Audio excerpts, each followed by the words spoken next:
தமிழ்நாட்டுல அரசு வழக்கறிஞர்கள் அது 80% முடிச்சு. இன்னொரு 100-120 பொறுப்புகள் கிட்ட வேலிடேஷன் நடந்துட்டு இருக்கு. அந்தந்த மாவட்ட ஆட்சியர் வேலிடேஷன் பண்ணிட்டு இருக்காங்க. ஒரு சில தினங்களுக்குள்ள அதுவும் முடிவடைஞ்சு வரும். ஏன்னா இப்போ போறதுல டெம்பரரி போஸ்டிங்ஸ் தான். பெர்மனன்ட் வந்து இன்னொரு 6 மாதம் கழிச்சு தான் நடக்கும். ஸோ இப்போ டெம்பரரியா ஒவ்வொரு இடத்துலையும் போஸ்டிங்ஸும் முடிவடைந்து விட்டது.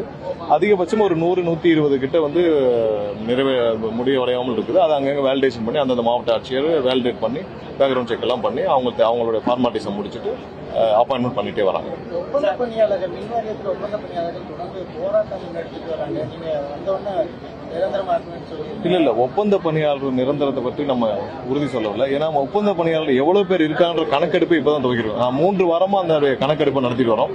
இதுவரை எவ்வளவு பேர் இருக்காங்கன்ற கணக்கெடுப்பே நம்ம கிட்ட வந்து சேரல. ஏன்னா இப்ப எல்லா தெர்மல் பவர் பிளான்ட்ல இருக்காங்க ஒப்பந்த தொழிலாளர்கள். ஒவ்வொரு இடத்துல சப்ஸ்டேஷன்ஸ் இருக்காங்க. நிறைய இடத்துல ஒப்பந்த தொழிலாளர்கள் வந்து கணக்குல இல்லாம இருக்காங்க. சோ அவங்க எவ்வளவு பேர் இருக்கான்னு கணக்கெடுத்த பிறகுதான் நம்ம இதுல ஒரு முடிவுக்கு வர முடியும். இல்ல நம்ம டிஎன்பிஎஸ்சி வழியாக நம்ம எடுக்கிறோம். ஸோ உங்க பத்திரிகையாளர் உங்களுக்கு எல்லாருக்கும் நல்லா தெரியும். டிஎன்பிஎஸ்சி வழியா எடுக்கிறப்ப என்ன நடைமுறை, ஏன்னா ஏற்கனவே நிறைய ஜட்மெண்ட்ஸ் இருக்கு எப்படி நம்ம எடுக்கணும்னு சொல்லிட்டு. ஸோ நம்ம அதையெல்லாம் இப்ப என்ன சட்டப்பூர்வமாக எப்படி வழிகாட்டுதல் இருக்கோ அதன்படி தான் பண்ண முடியும். நம்ம வேலை எடுக்கிறது டிஎன்பிஎஸ்சி வழியா தான் எடுக்க போறோம். ஸோ டிஎன்பிஎஸ்சி வழியாக எப்படி வழிகாட்டுதல் இருக்கோ என்ன பண்றோமோ அதான் பண்ண முடியும். ஒப்பந்த தொழிலாளர்களுக்கு எவ்வளவு பேர் இருக்காங்கன்ற கணக்கெடுப்பு எடுத்த பிறகுதான் நம்ம ஒரு முடிவு பண்ணுவோம். கணக்கெடுப்பு எடுக்கும்போது அவங்க வந்து இல்லை இந்த சப்ஸ்டேஷன்ல ஒப்பந்த பணியாளர்கள் இல்ல நம்ம கணக்கெடுப்பு நடந்த பிறகு நம்ம வெளியிடுவோம் எவ்வளவு பேர் இருக்காங்க. அதுல அப்ஜெக்ஷன்ஸ் இருந்தா ஆட் பண்ணிக்கலாம். இது ஒரு பெரிய ப்ராசஸ். என்கிட்ட நிறைய ஒப்பந்த தொழிலாளர் வந்து பேசினாங்க. அவங்க விடுபட்டு இருந்தால் அவங்களுக்கு எவ்வளவு பேர் கணக்கெடுத்து முடிச்ச வரைக்கும் நம்ம டைம் கொடுக்க வேண்டியது. ஏன்னா அப்ஜெக்ஷன் பண்ணலாம் நம்ம வெளியிடுவோம், நம்மளுடைய அவங்க சிஸ்டம்ல கொண்டு வருவோம். எவ்வளவு பேர் இருக்காங்கன்னு தெரிஞ்சுக்க வேண்டிய கட்டாயம் இருக்கு. ஏன்னா எவ்வளவு பேர் இருக்காங்கன்னு தெரிஞ்சுக்கிட்டாதான் எவ்வளவு ஒப்பந்த தொழிலாளர் இருக்காங்க, அவங்களுக்கு என்ன சம்பளம் கொடுக்கப்படுது, அவங்க என்ன ஒப்பந்தத்துல என்ன மாதிரியான பணிகளை செஞ்சுட்டு இருக்காங்க, ஸ்கில்டா அன்ஸ்கில்டு லேபரா இருக்காங்களா என்னன்னு நம்ம தெரிஞ்சுக்கிறதுக்கான வாய்ப்புகள் இப்பதான் இருக்கு. அது தெரிஞ்சுக்கிற பண்ணிப்போம். இல்ல பழனி கேஸ் சம்பந்தமாக ரொம்ப விரிவான விசாரணை கண்டிப்பா தேவைப்படுது. இதுல பல அளவுலையான இந்த விசாரணை விரிவடைய வேண்டும் என்பது எங்களுடைய எண்ணமும் கூட. நிறைய பேருடைய தொடர்புகள் இதில் இருக்கும்ன்றது எங்களுடைய கணிப்பாக இருக்குது. இது ஒரு கேஸ் மட்டும் நம்ம சொல்ல முடியாது. இது மாதிரி பல இடத்துல இதே மாதிரியான போலி பத்திரங்கள் கடந்த 5 ஆண்டுகளாக மேலாக பல நடந்திருக்குன்னு நாங்கள் சந்தேகப்படுறோம். ஸோ இது ஒரு இடம் மட்டும் இல்ல, இந்த விசாரணை விரிவடைய வேண்டும். இதுல சம்பந்தப்பட்ட அனைவரும் கண்டிப்பா கைது செய்யப்படும். இது ஒரு பத்திரம் மட்டும் இல்ல, இது மாதிரி பல இடங்கள்ல பல மோசடி பத்திரங்கள் மோசடியாக பதிவு செய்யப்பட்டுள்ளது. கடந்த 5 ஆண்டுகள்ல நிறைய புகார்கள் வந்திருக்கு. ஸோ அவர்கள் எல்லாம் கண்டிப்பாக வந்து புகார்கள் தரப்பட வேண்டும். தேவைப்பட்டால் அந்த துறை அமைச்சரிடம் பேசி அதுக்கு தனியா ஒரு செல் கூட ஓபன் பண்ணலாம். ஏன்னா கண்டிப்பா நம்ம வந்து இது தனியா ஒரு கவனம் கொடுக்க வேண்டிய இடம். ஏன்னா நிறைய இடத்துல கோயில் நிலங்கள், அப்புறம் ஏரி, அப்புறம் குளங்கள், நீர்நிலைகள் நிறைய இடத்துல பத்திரம் முடிக்கப்பட்டுள்ளதாகவும், நிறைய இடத்துல இல்லீகல் ரெஜிஸ்ட்ரேஷன் பண்ணப்பட்டதாகவும் நிறைய புகார்கள் வந்துட்டு இருக்கு. அனைத்தும் துரிதமாக விசாரிக்கப்பட வேண்டும். ஏன்னா பத்திரப்பதிவு துறையில துரிதமாக விசாரிக்கப்பட்டு அந்த பத்திரங்கள்லாம் ஹோல்டு பண்ண வேண்டும். எங்கெங்கெல்லாம் போலி பத்திரங்கள், எதனால யார் பண்ணா எப்படி பண்ணாங்க, ஏன்னா யாருடைய சம்பந்தம் இல்லாமல் இது நடந்திருக்காது. அந்த பத்திரப்பதிவு இருக்குல்ல ரெஜிஸ்ட்ராரு, அப்புறம் அதுல யார் அங்க இருந்தாங்க, யார் மூலமா நடந்துச்சு, இது அப்ப இருந்த துறையில யார் டிஸ்ட்ரிக்ட் லெவல்ல இருந்தா, இது அனைத்தும் நம்ம பார்க்க வேண்டியிருக்கு.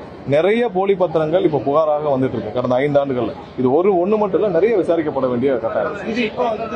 ஆமா, இப்ப வந்தவொடனே இவ்வளவு பெரிய விசாரணை இதுக்கு முன்னாடி இந்த அரசு நடந்திருக்கா? இப்ப இந்த இதுல வந்து நம்ம டிஸ்ட்ரிக்ட் லெவல்ல சஸ்பெண்ட் பண்ணிருக்காங்க. எல்லா இடத்துலயும் விரிவானத்துக்கு உடனே சிபிசிஐடி கொடுத்திருக்காங்க. கடந்த 5 ஆண்டுகள்ல பத்திரப்பதிவு துறையில நடந்த மோசடி புகார்கள் கொடுத்து ஒன்னாவது சிபிசிஐடிக்கு போயிருக்காங்க. ஒன்னாவது யாராவது கைது செய்யப்பட்டிருக்காங்களா?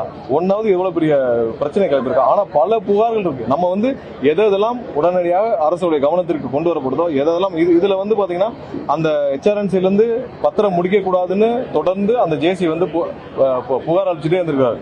அதையும் மீறி ரெஜிஸ்டர் ஆபீஸ்ல வந்திருக்காங்க. அதுல ஹெச்ஆர்என்சியை நிறைய பேர் ரிலேட் பண்ணி சொல்றாங்க. ஹெச்ஆர்என்சியில அவங்களுடைய வேலையை அவர் கரெக்டா வந்து அவங்க அப்ஜெக்ஷன் பண்ணிட்டே இருந்திருக்காங்க. இந்த பத்திரப்பதிவு வந்து பண்ணக்கூடாதுன்னு சொல்லி ஜேசி வந்து தொடர்ந்து வலியுறுத்திட்டே இருந்திருக்காரு. அதையும் மீறி பத்திரப்பதிவு நடந்திருக்கு. மிகவும் நுணுக்கமாக நடந்திருக்கு. நேற்று உயர்நீதிமன்றத்தில் சொன்னது முற்றிலும் ஏற்றுக்கொள்ள வேண்டிய விஷயம். மிகவும் நுணுக்கமாக நடந்திருக்கு.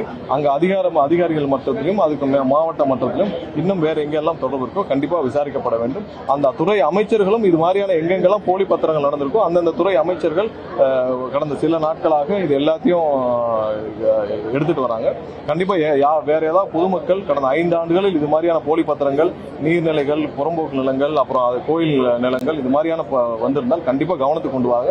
விரிவான விசாரணை நடத்தப்படும். நிறைய கேஸ் ஃபைல் பண்ணாம கடந்த 5 வருஷத்துல ஒரு நாள் சிபிசிஐடி போயிருக்கான்னு எதுவுமே இல்லை. கண்டிப்பா இல்ல இதெல்லாம் ஃப்ராட்லண்ட் கேஸ். இது முறைகேடு, இது கிரைம் அஃபென்ஸ். இது கண்டிப்பா கிரிமினல் அஃபென்ஸ், சிவில் டிஸ்பியூட் இல்ல. இது சொத்து பிரச்சனை இல்ல ஃபேமிலி டிஸ்பியூட்லாம் இது முற்றிலும் கிரிமினல் விசாரணை செய்யப்படிய வழக்கு. இது மாதிரி நிறைய இருக்கு. இப்ப நீங்க புறம்போக்கு நில நீர்நிலைகளா அவங்களுடைய சம்பந்தம் இல்லாமல் நீங்க அரசுக்கு தெரியாமல் நீங்க பத்திரம் முடிக்கிறது முற்றிலும் குற்ற சம்பவம். அது கண்டிப்பா அது விசாரிக்கப்படும். கூட்டணிக்கு அன்புமணி ராமதாஸ் பாமக வருகிற பட்சத்துல உங்களுக்கு முன்னாலே ஆதரவு கொடுத்த திருமாவளவனுடைய நிலை அந்த மாதிரி எதுவும் யாரும் அனௌன்ஸே பண்ணலையே. இல்ல நீங்க யூகத்தின் ஒரு பேச்சுவார்த்தையில் இருக்கு. அப்படி இருந்தா இல்ல அது யாருக்கு பேச்சுவார்த்தை இருக்குன்னு யாரும் இது வரைக்கும் வெளியிடப்படவில்லையா? அந்த மாதிரி எதுவும் சொல்லாத பட்சத்தில் ஏன் யூகத்தின் அடிப்படையில் அவன் பதில் சொல்ல வேண்டும்?